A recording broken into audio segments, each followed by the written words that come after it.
ఇప్పుడు మనం bourbon biscuit ప్యాకెట్స్ని తీసుకోవాలి. బిస్కెట్ ప్యాకెట్లు తీసుకున్నాక లోపల ఉన్న క్రీమ్ని తీసుకొని పక్కన పెట్టుకోవాలి. లేదు, మనం కేక్లో షుగర్ యూజ్ చేయకుండా ఈ క్రీమ్ని యూజ్ చేసుకోవచ్చు. ఇప్పుడు ఆ బిస్కెట్లని మెత్తగా పౌడర్ చేసుకోండి.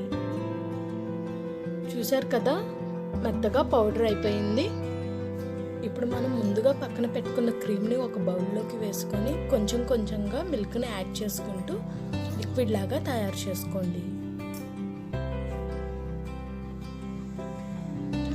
అలా లిక్విడ్ లాగా అయిన తర్వాత మనం ముందుగా బ్లెండ్ చేసి పెట్టుకున్న బిస్కెట్ పౌడర్ని యాడ్ చేయండి. వేసి బాగా కలపండి. రెండు బాగా మిక్స్ అయ్యే వరకు బాగా కలపండి.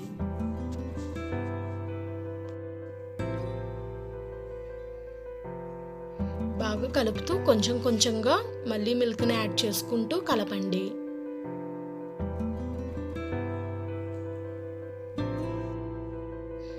బాగా కలుపుకొని మళ్ళీ కొంచెం మిల్క్ యాడ్ చేసుకోండి. నేను ఓవరాల్గా 100 ml మిల్క్ని యూజ్ చేశాను. ఇప్పుడు కొంచెం సోడా ఉప్పుని యాడ్ చేయండి. 1 టేబుల్ స్పూన్ యూజ్ చేశాను నేను. సోడా ఉప్పు వల్ల మనకి కేక్ అనేది పొంగుతుంది. ఒకసారి బాగా కలుపుకోండి. మనం ఎంత బాగా కలుపుకుంటే మన కేక్ అనేది అంత బాగా వస్తుంది. చూసారు కదండి, ఇప్పుడు పర్ఫెక్ట్గా ఉంది. మనం ఇప్పుడు ఒక గ్లాస్ తీసుకొని దానికి ఆయిల్ని అప్లై చేసుకుందాం. ఇప్పుడు మనం ప్రిపేర్ చేసుకున్న క్రీమ్ని దాంట్లోకి యాడ్ చేసుకోండి.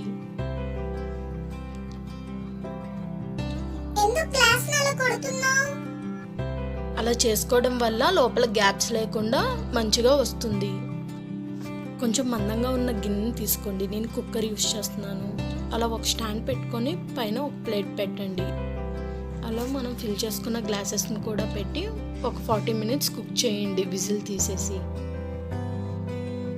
40 minutes తర్వాత ఒకసారి చెక్ చేసుకుందాం. చూసారు కదండి ఎంత పర్ఫెక్ట్గా పొంగాయో. ఇప్పుడు ఒక టూత్ పిక్ తీసుకొని అలా ఒకసారి చెక్ చేసుకోండి. చూసారు కదా, మన క్రీమ్ అనేది ఎక్కడా అంటట్లేదు. ఇప్పుడు మనకి రెడీ అయిపోయినట్లే. అలా ఒక నైఫ్ తీసుకొని అలా షేప్ని తీసుకోండి. చూసారు కదండి ఎంత పర్ఫెక్ట్గా కుక్ అయిపోయిందో, ఎంత హాట్గా ఉందో. చూడడానికి సూపర్గా ఉంది. చూసారు కదండి ఎంత పర్ఫెక్ట్గా వచ్చిందో. బేకరీస్లో మనకు దొరుకుతుంది కదా, అలా బయట కొనుక్కోకుండా ఎంతో సింపుల్గా ఇంట్లోనే తయారు చేసుకోవచ్చండి. చూడండి ఎంత సాఫ్ట్గా ఉందో. ఒకసారి మీరు కూడా తప్పకుండా ట్రై చేయండి. మీకు కనుక మా వీడియో నచ్చినట్లయితే ప్లీజ్ లైక్ చేయండి, షేర్ చేయండి. And thank you for watching friends.